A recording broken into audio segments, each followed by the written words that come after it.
Hello students, welcome to CRP academy. CRP academy YouTube চ্যানেলে তোমাদের সকলকে স্বাগত। তো আজকে আমরা করব ইংলিশ সেট নাম্বার 12, 12 নম্বর ক্লাস আজকে আমরা করব ইংলিশের ওপর থেকে। এই সমস্ত ক্লাস তোমাদের জন্য upcoming West Bengal police constable main examination, excise main examination, Kolkata police main 2021 এবং এসএসসি জিডি এক্সামিনেশনের জন্য কিন্তু খুবই গুরুত্বপূর্ণ। ইংলিশ একটি খুবই ভাইটাল সাবজেক্ট এবং মেন পরীক্ষায় 25 নাম্বার থাকে এবং এইখান থেকে কিন্তু ম্যাক্সিমাম ভুল যাওয়ার চান্স রয়েছে। তো তোমাদের কিন্তু প্রতিদিন এই ক্লাসগুলো ফলো করতে হবে একটা ইংলিশের আইডিয়া হওয়ার জন্য। তো আজকের ক্লাসের মধ্যে কি গুরুত্বপূর্ণ প্রশ্ন উত্তর রয়েছে সেগুলো একটু দেখে নেওয়া যাক। এবং তোমাদের রিকোয়েস্টে আমি কিন্তু 25টা করে এবার থেকে প্রশ্ন নিয়ে আসছি, সাথে আর্টিকেল এবং প্রিপোজিশনও অ্যাড করে দিয়েছি। দেখো প্রথম প্রশ্ন কি বলছে, choose the antonym or opposite meaning of given word. অর্থাৎ একটা শব্দ দেয়া রয়েছে, সেই শব্দটার বিপরীত শব্দ বা অ্যান্টোনিম কি হবে তোমাদের খুঁজে বের করে সঠিক উত্তরটা কমেন্ট বক্সে কমেন্ট করতে হবে। ওকে, তো দেখো শব্দটা কি বলেছে, এক্সস্টিভ। এক্সস্টিভ এই শব্দটার বিপরীত শব্দ নিচের অপশনগুলোর মধ্যে থেকে কোনটা হবে তোমাদের খুঁজে নিয়ে কমেন্ট বক্সে কমেন্ট করতে হবে। তো যারা জানো তারা কমেন্ট বক্সে কমেন্ট করো কোনটা সঠিক উত্তর হবে এক্সস্টিভ কথাটির বিপরীত শব্দ। তো এক্সস্টিভ শব্দটির যে বাংলা অর্থ সেটা হলো কি, সেটা হলো সম্পূর্ণ। সম্পূর্ণ। তো সম্পূর্ণ কথাটার বিপরীত শব্দ কি হবে, দেখো নিচের অপশনগুলোর মধ্যে কি আছে, ইনকমপ্লিট, শর্ট, ইন্টারেস্টিং নাকি মেটিকিউলাস। তো প্রশ্ন নাম্বার 1 এর সঠিক উত্তর হয়ে যাবে অপশন এ, ইনকমপ্লিট। ইনকমপ্লিট মানে আমরা কি জানি, অসম্পূর্ণ। ওকে, তো সঠিক উত্তর হয়ে যাবে ইনকমপ্লিট। নেক্সট প্রশ্ন number 2, choose the antonym or opposite meaning of the given word. আরও একটি শব্দের আমাদের বিপরীত শব্দ বের করতে হবে। শব্দটি দেখে নাও, অ্যাপ্রিহেন্ড। অ্যাপ্রিহেন্ড এই শব্দটির বিপরীত বা অপোজিট শব্দ কি হবে, অপশনের মধ্য থেকে খুঁজে বের করে তোমরা কমেন্ট বক্সে কমেন্ট করো।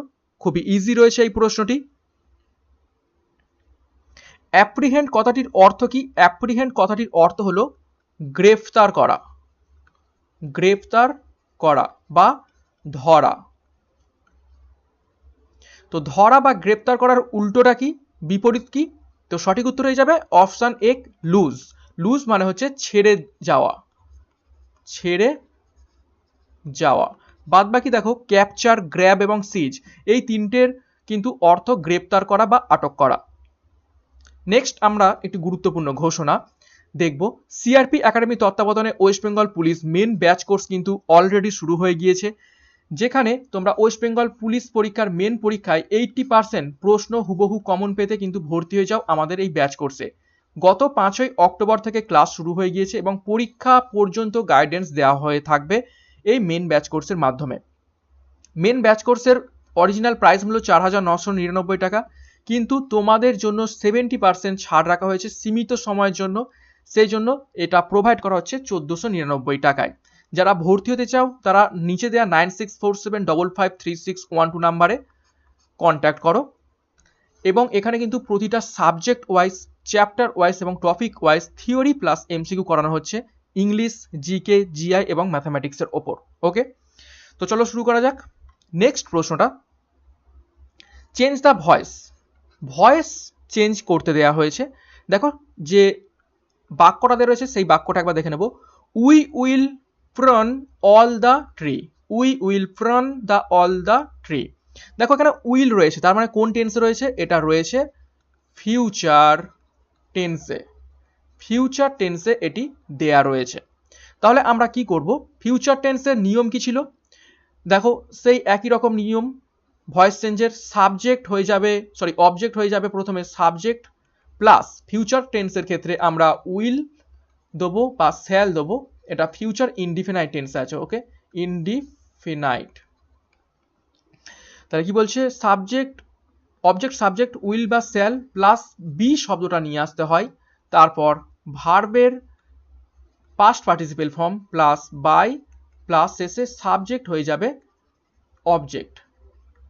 ওকে, তো এখানে সাবজেক্ট হলো উই, এখানে হলো সাবজেক্ট উই এবং অবজেক্ট কি, অবজেক্ট হলো এই অল দ্য ট্রি।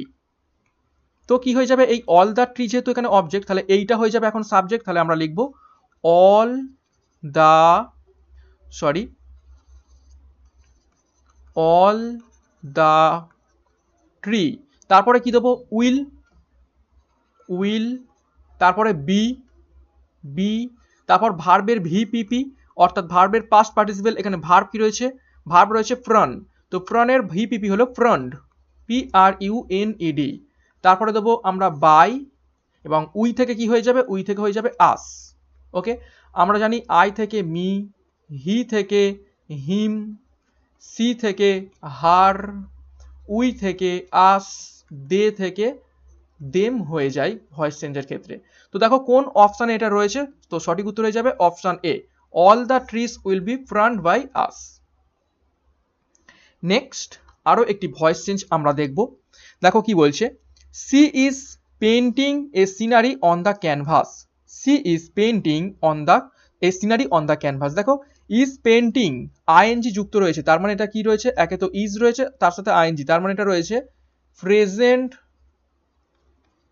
কন্টিনিউয়াস টেন্সে। তো প্রেজেন্ট কন্টিনিউয়াস টেন্সের ক্ষেত্রে আমরা ভয়েস চেঞ্জের নিয়মটা কি জানি, দেখো সিমিলারলি অবজেক্ট হয়ে যাবে সাবজেক্ট প্লাস এই সাবজেক্টের টেন্স এবং পার্সন অনুযায়ী আমরা করব ইজ, এম অথবা আর, অর্থাৎ এটা যদি থার্ড পার্সন সিঙ্গুলার নাম্বার থাকে তাহলে ইজ দেবো, যদি ফার্স্ট পার্সন থাকে এম দেবো, আর যদি সেকেন্ড পার্সন থাকে আমরা ইউ, যদি থাকে তাহলে আমরা আর দেবো। তার সাথে একটা স্পেশাল শব্দ যুক্ত করতে হয়, এইটি হচ্ছে বিং, বিং শব্দটা যুক্ত করতে হবে। তারপর ভার্বের ভিপিপি ফর্ম, তারপর বাই, তারপর সাবজেক্ট হয়ে যাবে অবজেক্ট।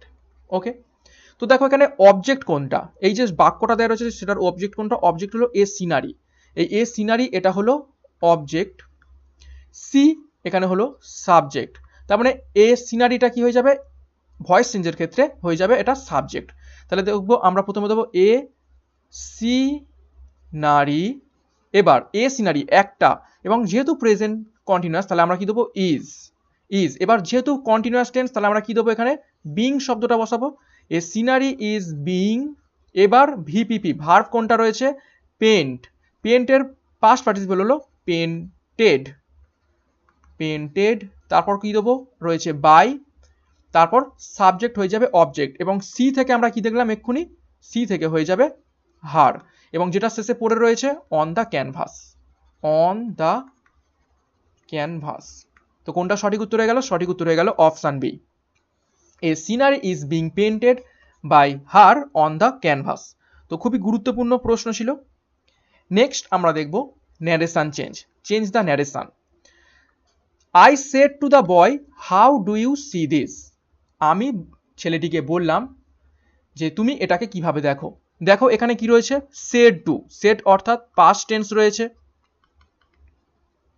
এবং আমরা জানি সেড টু থাকলে, সেড টু থাকলে সেটা ন্যারেশন চেঞ্জ করার সময় কি হয়ে যায় টোল্ড হয়ে যায়। ওকে, ডাইরেক্ট থেকে ইনডাইরেক্টে যাওয়ার সময় সেটা টোল্ড হয়ে যায়। তো আমরা কি করব, দেখো আই টোল্ড দ্য বয়, ঠিক আছে, এবার দেখো এখানে হাউ রয়েছে, হাউ রয়েছে, তার মানে এটা হচ্ছে WH ওয়ার্ড, WH ওয়ার্ড দেওয়া রয়েছে। তো WH ওয়ার্ড থাকলে কোনো রকম লিঙ্কারের প্রয়োজন নেই, জাস্ট শুধুমাত্র এই যে WH শব্দটা রয়েছে সেটা বসিয়ে দিলেই কিন্তু হয়ে যাবে, এখানে কোনো রকম লিঙ্কারের দরকার নেই। তাহলে আমরা কি বসিয়ে দেবো, এই হাউটাই বসিয়ে দেবো। তাহলে I told the boy how, এবার দেখো বাইরে কি টেন্স রয়েছে পাস্ট টেন্স, তার মানে আমাদের এটাকে এবার যেহেতু এটা আমরা কি করছি ডাইরেক্ট থেকে ইনডাইরেক্টে করছি, তার মানে এই কোশ্চেন পদক যে চিহ্নটা রয়েছে সেটা কিন্তু উঠে যাবে, ঠিক আছে, কোশ্চেন পদকটা উঠে গিয়ে হয়ে যাবে অ্যাসার্টিভ, ইন্টারোগেটিভ থেকে অ্যাসার্টিভ হয়ে যায় যখন আমরা ডাইরেক্ট স্পিচ থেকে ইনডাইরেক্টে চলে যাই, তার মানে এই ভার্ব চলে যাবে পরে এবং সাবজেক্ট চলে যাবে আগে। তাহলে হাউ, এবার ইউটাকে, ইউটা হচ্ছে এই বয়টা, তার মানে কি করব হাউ হি স, স কেন হলো এই সি এর পাস্ট টেন্স, যেহেতু বাইরে পাস্ট টেন্স রয়েছে তাহলে হি স, এবং এখানে দিস থেকে হয়ে যাবে দ্যাট, দিস থেকে হয়ে যায় দ্যাট, ডাইরেক্ট থেকে ইনডাইরেক্টে নিয়ে গেলে। ওকে, তো দেখো কোন অপশানে রয়েছে এটা, এটা রয়েছে অপশান সিতে, how he saw that, option সিতে I told the boy how he saw that. Okay, next প্রশ্ন নাম্বার 6 দেখবো, আরো একটি ন্যারেশন চেঞ্জ। হি সেড, সে বলল, is it a routine health check up, এটাও কিন্তু ইন্টারোগেটিভ সেন্টেন্সে রয়েছে।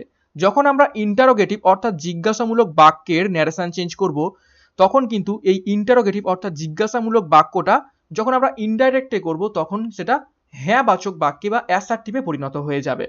তো দেখো এখানে কোশ্চেন চিহ্ন রয়েছে, তার মানে আমরা কি করব, এই সেটটাকে উঠিয়ে কি করব, আস্কড করে দেব। সেট থাকলে কোশ্চেন বোধকের ক্ষেত্রে আমরা কি করি, আস্কড করি। তাহলে আমরা প্রথমে লিখব হি আস্কড।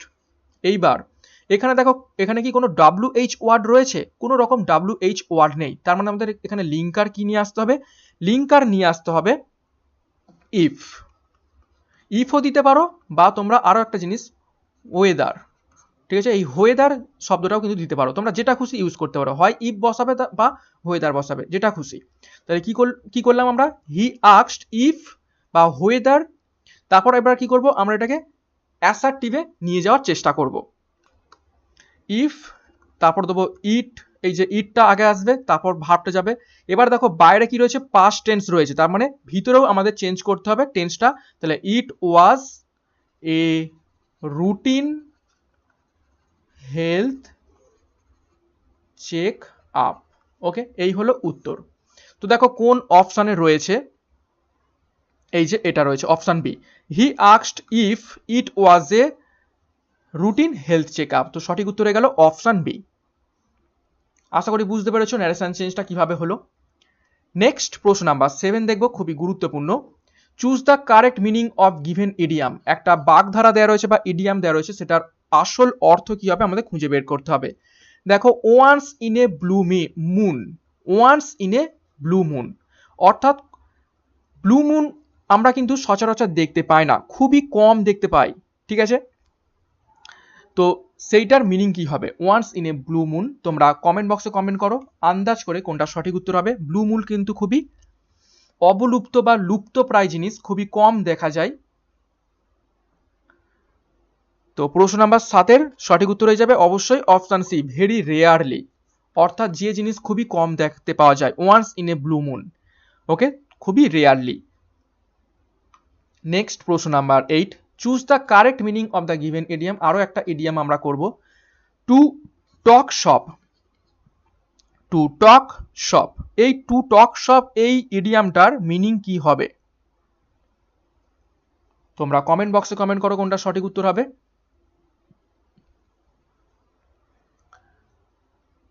খুবই ইজি রয়েছে।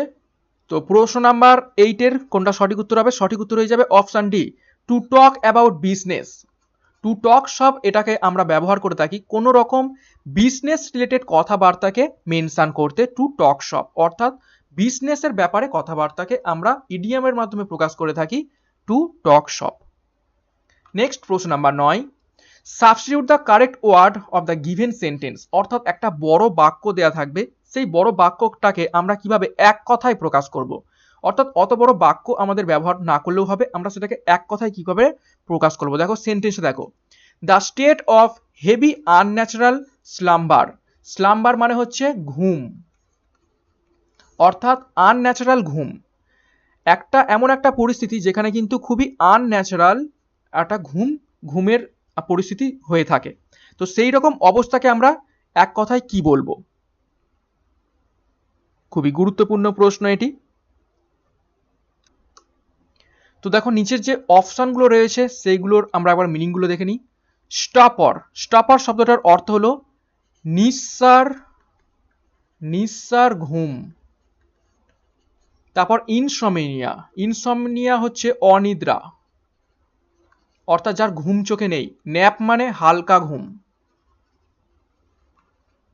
আর কোমা হচ্ছে একটি রোগের নাম, যেখানে ব্যক্তির ব্রেন কাজ করে শুধুমাত্র, কিন্তু বডি কাজ করে না। তাহলে কোনটা সঠিক উত্তর হয়ে যাবে, সঠিক উত্তর হয়ে যাবে অপশন এ, স্টপার। স্টপার হলো নিঃসার ঘুম, একদম মানে বেঘরে যে ঘুমটা হয়ে থাকে সেটাকেই বলা হয় নিঃসার ঘুম, যেটা হচ্ছে আনন্যাচারাল ঘুম। ওকে, নেক্সট প্রশ্ন number 10, substitute the correct word of the given sentence. আরো একটা আমরা ওয়ান ওয়ার্ড সাবস্টিটিউশন করব, একটা বড় বাক্যকে কিভাবে এক কথায় প্রকাশ করব। দেখো, shortened form of a word or phrase is called. কি বলছে? Shortened form of a word or phrase is called, অর্থাৎ একটা গোটা বাক্য বা ওয়ার্ডের শর্ট ফর্মটাকে আমরা এক কথায় কি বলে থাকি। এই জিনিসটা কিন্তু পরীক্ষাতেও আমরা ব্যবহার করে থাকি, পরীক্ষাতে আমরা দেখে থাকি। তোমরা প্রত্যেকে সঠিক উত্তরটা করে ভালো, খুবই ইজি রয়েছে, প্রত্যেকে পারবে। আমরা কোনো একটা বড় শব্দের শর্ট ফর্মটাকে আমরা ইংলিশে কি বলে থাকি? তো প্রশ্ন নাম্বার 10 সঠিক উত্তর হয়ে যাবে অপশন ডি, অ্যাব্রিভিয়েশন। অ্যাব্রিভিয়েশন অর্থাৎ সংক্ষিপ্তকরণ। সংক্ষিপ্তকরণ যেমন সিপিইউ, সিপিইউ হচ্ছে অ্যাব্রিভিয়েশন এবং এটার ফুল ফর্ম হলো যেমন সেন্ট্রাল প্রসেসিং ইউনিট। তো সেন্ট্রাল প্রসেসিং ইউনিটের অ্যাব্রিভিয়েশন কি হলো? সিপিইউ। ওকে, এই হচ্ছে শর্ট ফর্ম। নেক্সট প্রশ্ন নাম্বার 11 দেখবো, fill in the blank with appropriate word. নিচের শব্দগুলো থেকে বেছে সঠিক শব্দটা এবং অ্যাপ্রোপ্রিয়েট শব্দটা এই শূন্যস্থানে পূরণ করে আমাদের সেন্টেন্সটাকে কমপ্লিট করতে হবে। সেন্টেন্সটা দেখে নেওয়া যাক। It is dash if we can organise another tournament for this. It is dash if we can organise another tournament this week. তো কোনটা সঠিক উত্তর হবে? তো প্রশ্ন নাম্বার 11 এখানে সঠিক উত্তর হয়ে যাবে option D, unlikely. Unlikely, it is unlikely if we can organise another tournament this week. এখানে আনলাইকলি মিনস কি? অসম্ভব প্রায়, ঠিক আছে, অসম্ভব টাইপের অর্থাৎ অনুপযোগী। তো এখানে হয়ে যাবে এখানে সঠিক উত্তর আনলাইকলি। নেক্সট প্রশ্ন number 12, fill in the blank আরো একটি করব। দেখো, there are large number of reasons which dash people to buy new things during the festival season. আরও একবার প্রশ্নটা বলছি, there are large number of reasons, সেখানে অনেক বেশি অনেক কারণ রয়েছে, which dash people to buy new things during the festival, উৎসবের সময় লোকেরা নতুন জিনিসপত্র কেনে।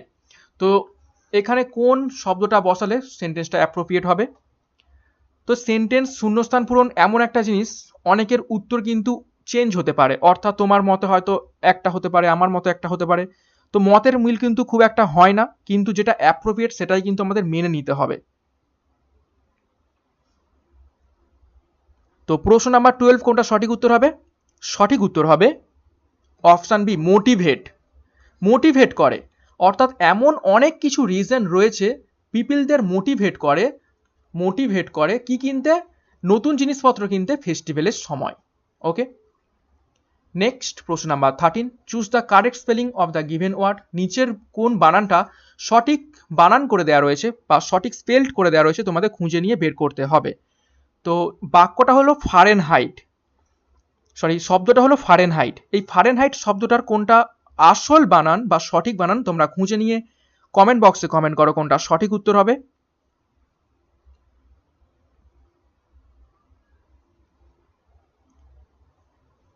তো প্রশ্ন নাম্বার 13 সঠিক উত্তর হয়ে যাবে অপশন এ, ফারেনহাইট। অ্যাকচুয়ালি উচ্চারণটা হবে ফারেনহাইট, FARENHEIT, ফারেনহাইট। এটা হলো একটা তাপমাত্রা মাপার একক। ওকে, নেক্সট আমরা দেখব আরো একটি স্পেলিং টেস্ট। দেখো, চুজ দ্য কারেক্ট স্পেলিং। নিচের অপশনগুলোর মধ্য থেকে কোনটা সঠিক বানান করে দেওয়া রয়েছে সেটা খুঁজতে হবে। তো শব্দটা হলো এখানে এক্সিলেন্স। এক্সিলেন্স শব্দটার কোনটা সঠিক বানান করে দেওয়া রয়েছে তোমরা প্রত্যেকে খুঁজে নিয়ে কমেন্ট বক্সে কমেন্ট করো। এটা কিন্তু ভিভিআই, এই প্রশ্নটাই কিন্তু এসএসসিতে এসেছে। তো তোমাদের পুলিশ পরীক্ষার জন্য কিন্তু খুবই খুবই গুরুত্বপূর্ণ। তো প্রশ্ন নাম্বার 14 কোনটা সঠিক উত্তর হবে? সঠিক উত্তর হয়ে যাবে অপশন বি, এক্সিলেন্স। EXCELLENCE, এটাই হলো সঠিক স্পেলিং। প্রশ্ন নাম্বার 15 দেখব, choose the synonym or same meaning. সমার্থক শব্দ আমাদের খুঁজে নিতে হবে অপশনগুলোর মধ্যে থেকে যে শব্দটা দেওয়া রয়েছে তার। দেখো, শব্দটা হলো ট্রিভিয়াল। ট্রিভিয়াল শব্দটির সমার্থক শব্দ কোনটা হবে নিচের অপশনগুলোর মধ্যে থেকে তোমরা খুঁজে নিয়ে কমেন্ট বক্সে কমেন্ট করো। তো ট্রিভিয়াল শব্দটির বাংলা অর্থ কি? বাংলা অর্থ হলো নগণ্য। নগণ্য বা তুচ্ছ। তো এবার কমেন্ট বক্সে কমেন্ট করো কোনটা সঠিক উত্তর হবে। তো অপশানগুলোর মানেগুলো আমি লিখে দিচ্ছি। স্টুপিড, স্টুপিড মানে সকলেই জানি বোকা। রিলিভেন্ট, রিলিভেন্ট মানে হচ্ছে প্রাসঙ্গিক। ইনসিগনিফিকেন্ট মানে হচ্ছে তুচ্ছ, এবং আনপপুলার মানে হচ্ছে অজনপ্রিয়, যে জনপ্রিয় নয়। তো আশা করি বুঝতে পেরেছো কোনটা সমার্থক শব্দ। সঠিক উত্তর হয়ে যাবে অপশন সি, ইনসিগনিফিকেন্ট। ইনসিগনিফিকেন্টের সিনোনিম হলো ট্রিভিয়াল। আরও একটি সিনোনিম করব আমরা, দেখো কি বলছে। ডিলোগ, দেখো ডিলিউগ, ডিলিউগ শব্দটার সমার্থক শব্দ নিচের কোনটা হবে, কমেন্ট বক্সে কমেন্ট করো। তো ডিলিউগ শব্দটার অ্যাকচুয়াল অর্থ কি বাংলাতে? বাংলাতে অর্থ হলো মহা প্রলয় বা মহা প্লাবন। তো অপশানগুলো দেখো কি কি রয়েছে। ফ্লাড মানে হচ্ছে বন্যা বা প্লাবন। এমটিনেস মানে হচ্ছে শূন্যতা। এক্সস্ট মানে নিঃশেষ। এবং ডাউটফুল মানে হচ্ছে সন্দেহজনক, সন্দেহজনক। তো কোনটা সঠিক উত্তর হয়ে যাবে? অপশান এ, ফ্লাড। ফ্লাড হবে ডিলুক শব্দটির সিমিলার মিনিং বা সিনোনিম, যেটার অর্থ হলো প্লাবন বা মহাপ্লাবন। প্রশ্ন number 17, read the sentence and spot the error in which part. গোটা সেন্টেন্সটা পড়তে হবে এবং কোন পার্টে ভুল দেয়া রয়েছে সেটা আমাদের খুঁজে নিয়ে বের করতে হবে। তো দেখো সেন্টেন্সটা কি দেয়া রয়েছে। Phonetics are my favourite subjects. Phonetics are my favourite subject. তো কোন পার্টে ভুল দেয়া রয়েছে, চারটে পার্টে ভাগ করা দেওয়া রয়েছে, কোন পার্টে ভুল দেওয়া রয়েছে তোমাদের খুঁজে নিতে হবে। তো ভুল দেওয়া রয়েছে অপশান বিতে, অর্থাৎ পার্ট টুতে। এখানে আর কিন্তু হবে না, আর কিন্তু হবে না। ফোনেটিক্স, ফোনেটিক্স হলো একটি সাবজেক্ট। সাবজেক্ট সবসময় কি হয়ে থাকে? সিঙ্গুলার। অর্থাৎ এখানে শেষে এস যুক্ত থাকলেও এটা হচ্ছে একটা সাবজেক্ট হিসেবে ব্যবহৃত হচ্ছে, এবং সাবজেক্ট সবসময় সিঙ্গুলার হিসেবে ব্যবহৃত হয়। যেমন ইকোনমিক্স, ইকোনমিক্স এরও তো শেষে এস রয়েছে, ইকোনমিক্সের সাথেও এস রয়েছে। তার মানে কি এটা কি প্লুরাল? প্লুরাল নয়, এটা হচ্ছে সিঙ্গুলার। যেমন ম্যাথামেটিক্স, ম্যাথেম্যাটিক্স। ফিজিক্স, সবার সাথে এস রয়েছে, কিন্তু এস থাকা মানে যে সবসময় প্লুরাল হবে তা নয়, এটা কিন্তু সিঙ্গুলার নাউন। তো সেই জন্য এখানে আমাদের ব্যবহার করা উচিত ছিল কি? ইজ। আর এর জায়গায় ইজ ব্যবহার করা উচিত ছিল। তো সেই জন্য অপশান বি পার্ট টুতে ভুল দেওয়া রয়েছে। নেক্সট প্রশ্ন নাম্বার 18, আরও একটি স্পটিং এরর আমাদের করতে হবে। দেখো কি বলছে। Air pollution has been studied for years, but has the harmful effects of noise pollution become known. Air pollution has been studied for years, but has the harmful effects of noise pollution become known? খুবই গুরুত্বপূর্ণ প্রশ্ন। কোন পার্টে ভুল দেওয়া রয়েছে তোমাদের খুঁজে নিয়ে বের করতে হবে, কোনটা সঠিক উত্তর হবে কমেন্ট বক্সে কমেন্ট করো। তো প্রশ্ন নাম্বার 18 কোনটা সঠিক উত্তর হবে? সঠিক উত্তর হয়ে যাবে পার্ট টু। এখানেও পার্ট টুতে ভুল দেওয়া রয়েছে। দেখো এখানে হ্যাজ দেওয়া রয়েছে, হ্যাজটা এখানে হবে না, এখানে হবে কি? এখানে হওয়া উচিত ছিল হ্যাভ। কেন হ্যাভ? দেখো harmful effects, harmful effects S যুক্ত করে দেওয়া রয়েছে, তার মানে এটা হচ্ছে প্লুরালে দেওয়া রয়েছে। তো সেই জন্য আমাদের এখানে হ্যাজের জায়গায় হ্যাভ ব্যবহার করা উচিত ছিল। তো সঠিক উত্তর হয়ে যাবে অপশান বি, পার্ট টুতে ভুল দেওয়া রয়েছে। প্রশ্ন নাম্বার 19 আমরা দেখব। Improve the sentence from the given word. একটা বাক্য দেওয়া রয়েছে, সেই বাক্যটাকে আমরা কিভাবে ইমপ্রুভ করব, নিচের অপশানগুলোর মধ্যে থেকে চুজ করে সঠিক উত্তরটা। এবং দেখো একটা পার্টিকুলার জায়গায় আন্ডারলাইন করে দেওয়া রয়েছে, সেই জায়গাটাই আমরা সাবস্টিটিউট করব নিচের অপশানগুলোর মধ্যে থেকে। সেন্টেন্সটা দেখো, the girl has been ill from prolonged periods indicating a malnutrition related condition. The girl has been ill from prolonged periods indicating a malnutrition related condition. তো নিচের অপশানগুলোর মধ্যে থেকে কোনটা সঠিকভাবে আমরা সাবস্টিটিউট করলে সেন্টেন্সটা ইমপ্রুভ হবে, প্রত্যেকে কমেন্ট বক্সে কমেন্ট করো।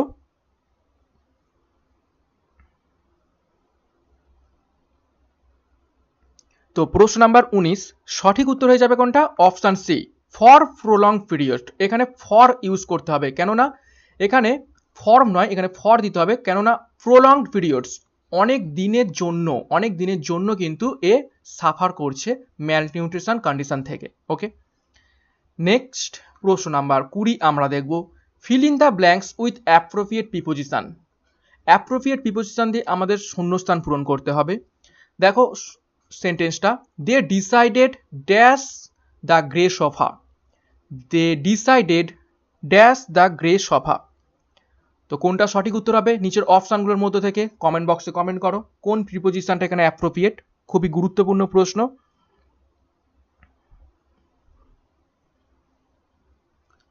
তো প্রশ্ন নাম্বার 20 সঠিক উত্তর হয়ে যাবে option B, on. They decided on the grey sofa, অর্থাৎ গ্রে সোফার ওপর তারা তাদের মতটা প্রকাশ করলো বা তাদের মতটা স্থির করলো। তো সঠিক উত্তর হয়ে যাবে অন, গ্রে সোফার ওপর তাদের মতটা স্থির করলো। প্রশ্ন নাম্বার 21, আরও একটি appropriate preposition, she suffers dash a heart disease. She suffers dash a heart disease. খুবই গুরুত্বপূর্ণ প্রশ্ন এবং ইজি প্রশ্ন, তোমরা প্রত্যেকে পারবে। She suffers dash a heart disease. তো প্রশ্ন নাম্বার 21 এর সঠিক উত্তর হয়ে যাবে option C, she suffers from a heart disease. কোনো কিছু রোগের আগে অ্যাপ্রোপ্রিয়েট প্রিপোজিশন সবসময় ফর্ম হয়ে থাকে। প্রশ্ন number 22, feel in the blanks with appropriate preposition. আরও একটি প্রিপোজিশন করতে হবে, teacher said homework dash to the end of lesson. The teacher said some homework dash the end of lesson. প্রত্যেকে comment বক্সে কমেন্ট করো কোনটা সঠিক উত্তর হবে। The teacher said some homework dash the end of the lesson, কোনটা appropriate হবে? তো সঠিক উত্তর হয়ে যাবে option D, at the end of the lesson, অর্থাৎ একদম ক্লাসের শেষে একটা সময়কে নির্দেশ করে দেওয়া হচ্ছে, সেই জন্য এখানে হবে অ্যাট। কোনো দিকে নির্দেশকরণ করতে আমরা অ্যাট শব্দটা ব্যবহার করে থাকি। নেক্সট আমাদের feel in the blanks with proper article. সঠিক আর্টিকেল দিয়ে শূন্যস্থান পূরণ করতে হবে। New York is dash large city. New York is dash large city. নিচের অপশনগুলোর মধ্যে থেকে কোনটা সঠিক উত্তর হবে? কোন আর্টিকেলটা এখানে অ্যাপ্রোপ্রিয়েট? খুবই ইজি। তো প্রশ্ন নাম্বার 23 এর সঠিক উত্তর হয়ে যাবে অপশন এ হবে এখানে আর্টিকেল, এ আর্টিকেলটি এখানে হবে। দেখো লার্জ এটা হচ্ছে কনসোনেন্ট, তো কনসোনেন্টের জন্য এ হয়ে গেল। প্রশ্ন number 24, fill in the blank with proper article. Are you attending dash the reception today. Are you attending dash the reception today. অর্থাৎ দেখো আজকের যে রিসেপশনটা সেটাকে কিন্তু মেনশন করা হচ্ছে, তুমি কি আজকে রিসেপশনে অ্যাটেন্ড করছো, মেনশন করে দেওয়া হচ্ছে। তো মেনশন করলে কি করা হয়? আর্টিকেল দি ইউজ করা হয়ে থাকে। তো সঠিক উত্তর হয়ে যাবে এখানে দা। নেক্সট এবং আজকের ক্লাসের শেষ প্রশ্ন 25 নম্বর প্রশ্ন। দেখো প্রপার আর্টিকেল এখানে বসাতে হবে, dash oranges are grown in Nagpur. Dash oranges are grown in Nagpur, কোনটা সঠিক উত্তর হবে?